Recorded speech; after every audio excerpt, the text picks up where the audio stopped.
In the realm of death and blood that is in the entity's realm, some survivors and killers are above the average. You hardly see them, but when you do, it could be either a blessing for you or a curse.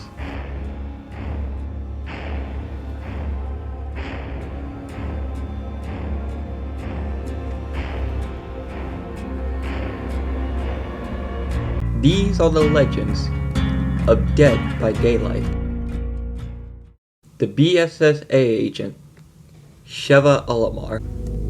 Alomar grew up at a time of regional instability in West Africa as Soviet-backed paramilitary forces gave way to quasi-nationalist guerrilla warfare. Kept safe from the troubled and more rural areas, the family lived in a relatively prosperous company town, where as much as 3/4 of the population held jobs at Umbrella No. 57 plant. In 1994, Umbrella initiated a T-virus combat data experiment, infecting one of the workers who would serve as patient zero for an outbreak. As the outbreak escalated, the local U.S.S. garrison acted on orders to massacre the entire town's population. Both resolving the biohazard threat and silencing witnesses, Alomar herself escaped the massacre by hiding. The following day, Umbrella and the government announced that an accident had taken place at the plant, resulting in the deaths of all workers there.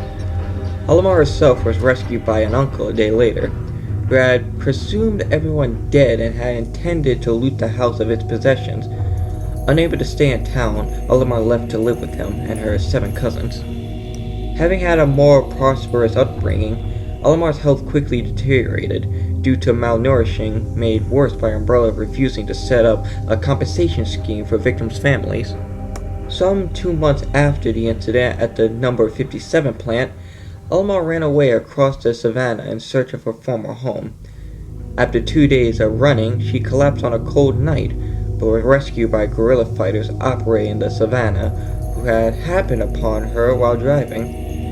During her recovery with them, the fighters were able to radicalize her by revealing their knowledge of the classified nature of the accident, and that the government collaborated in the cover-up. Over the next 7 years, Alomar lived with the guerrillas at their camps, initially fulfilling menial roles such as laundry and cooking, but later on being given firearm training as a child soldier under the belief that a teenage girl would be the least likely to draw attention. In 2001, Alomar got the attention of British and American spies active in the region.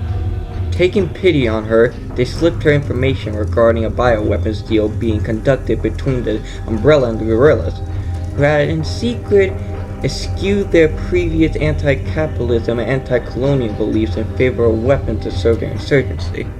3 days after the meeting, Alomar made her decision to help them by leaving a door unlocked at a building being used for the transaction, and wearing a wire obtained vocal evidence of the illicit deal.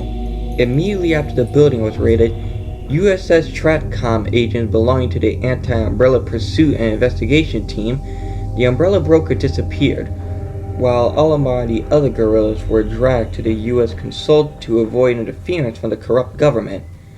After 2 days in detention, the guerrillas were freed, with Alomar escorted out of the country by plane with a U.S. passport provided to her by the American spy, who became her legal guardian for the rest of her adolescence.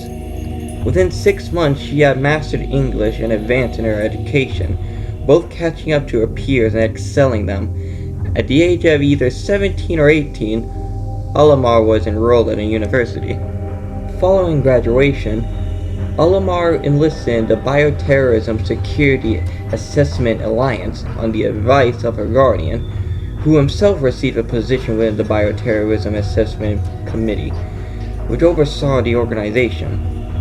For political reasons, her previous ties to terrorism and bioweapons were kept confidential. This did not, however, prevent rumors of her being a survivor of a bioweapons incident from spreading. Alomar passed B.S.A training with praise for her marksmanship and martial arts, and she was assigned as an SOU operator to the West Africa branch under Captain Josh Stone. Alomar's time in the branch was short, and after 8 months she was reassigned as a SOA. This change in career fit well with Alomar's prior experience with the guerrillas, as SOAs tended to operate in plain clothes as observers during SOU operations. In February 2009, the B.S.A West Africa HQ obtained evidence that a suspected arms dealer, Ricardo Irving, was conducting business in the Kijuju Autonomous Zone, selling modified plaga parasites to a Islamist terrorist group.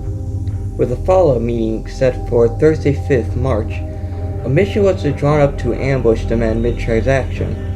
This was to consist of one SOU team entering Kaijuju and lying in wait at the deal site, with a second kept on standby.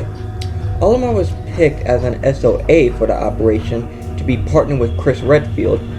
Unknown to the B.S.A at the time, Alomar's rival for mission selection, Il Suzuki, was a Tricell spy, feeding information back to Irving. In spite of concerns over security, West Africa HQ chose not to alter the mission plans, nor address concerns by local B.S.A agent Renard Fisher about the potential for heavy fighting should the plagas be sufficiently spread. On the afternoon of Thursday 5th March, Alomar met up with Redfield in plain clothes outside a quarantine wall, hastily built by the government to do fears of a biohazard. Before heading to their marked objective, the two picked up their guns and ammunition smuggled in by Fisher, who was concerned about Irving's connection to the Ouroboros project.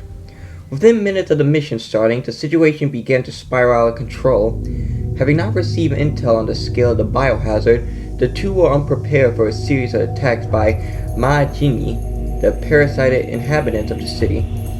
Fisher himself was captured by the Majini and executed at an event held by one of the terrorist leaders. A consequence of the security breach, the SOU team led by Captain Dan Deschamps was wiped out by an Ouroboros mutant left in place of Irving at the deal site. Unprepared for the prospect of airborne enemies, the mission helicopter was also down, killing its pilot and severing radio communication with HQ. In spite of the unexpected casualties, Alomar and Redfield received orders to continue on with their mission through the SOU relief force led by Stone, and they pressed on through the mine to Irving's hideout.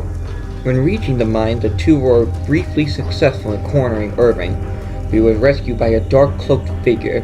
As their arrival was not anticipated, documents were left lying around to confirm Tricell's oil fields to be his base of operation. Though possessing this information offered hopes of a quick end to the operation, Irving had in fact ordered his BOW cargo be opened to counter the renewed B.S.A threat, and much of the team was wiped out as Alomar and Redfield were driven back to their rendezvous point in the city. With the death of their driver, Dave Johnson, at the hands of Nedusa, Stone was left the sole survivor, having already departed for oil fields. Redfield and Alomar trailed Irving through sewers and an oil refinery. They managed to track down Irving with the help of Stone, Alomar's friend and mentor. When Redfield and Alomar corner Irving on his ship, he injects himself with a dominant species plaga. However, Redfield and Alomar managed to take him down after a difficult battle. With Irving dead, Redfield decided to disobey orders to search for Valentine, who he now believes to be alive. Alomar accepts Redfield's decision and continues her role as his partner. The pair make their way to an abandoned underground laboratory, formerly used by the Umbrella Corporation. Eventually, they discover a large room filled with human bodies contained in pods. Redfield used a computer to locate the pod where Valentine would be stored. When they discovered the pod Valentine was in to be empty, they are threatened by Excella Gino via video screen. Alomar recognized Gino as the head of Tricell Inc., African division, and is outraged to discover that Gino and Tricell are part of the horrible experiment performed at this facility. Alomar also realized that Gino lied about not knowing where Valentine was. The two track Gino from the facility to underground ruins, though she eventually escapes with the help of the mysterious cloaked woman, whom Albert Resker reveals to be none other than Valentine. Together, Redfield and Alomar are able to remove the mechanism controlling Valentine. After, she reveals Wesker's plan to spread Ouroboros worldwide, and pleads Redfield to stop Wesker. Alomar and Redfield follow Gino and Wesker to a large ship, where they corner Gino. Gino escapes, but not before it dropped onto her briefcases full of vials. Alomar picks up one of them and takes it with her. Eventually, the two reach a pile of corpses and a weakened Gino, Wesker injects Gino with the Ouroboros virus, which eventually rejects her as a host and creates the monstrosity known as Ouroboros Hahira. After disposing of the mutated genome, the two B.S.A operatives set out after Wesker. On the way, Valentine contacts Redfield to explain the source of Wesker's strength, an unstable virus. Valentine explains that an overdose of the virus will possibly kill Wesker.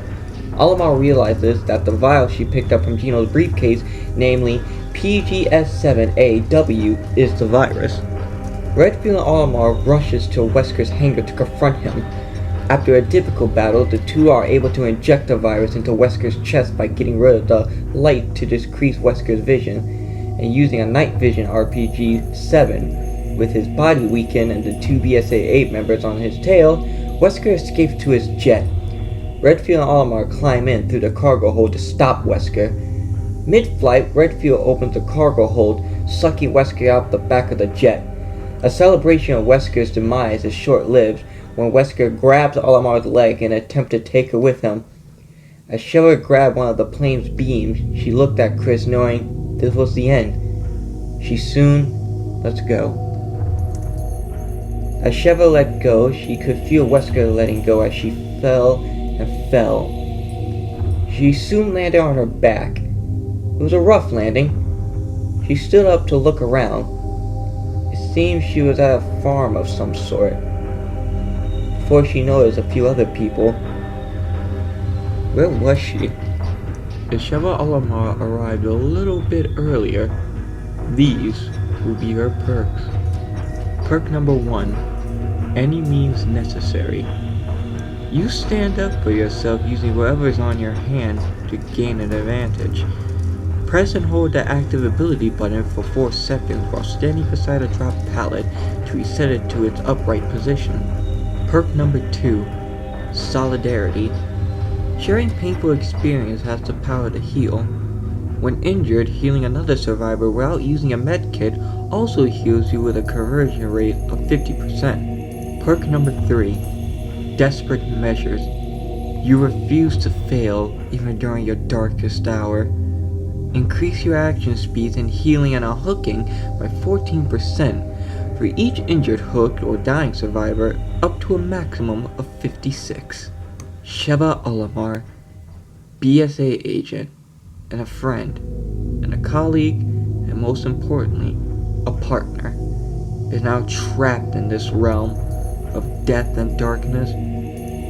But who knows? Maybe she will escape here.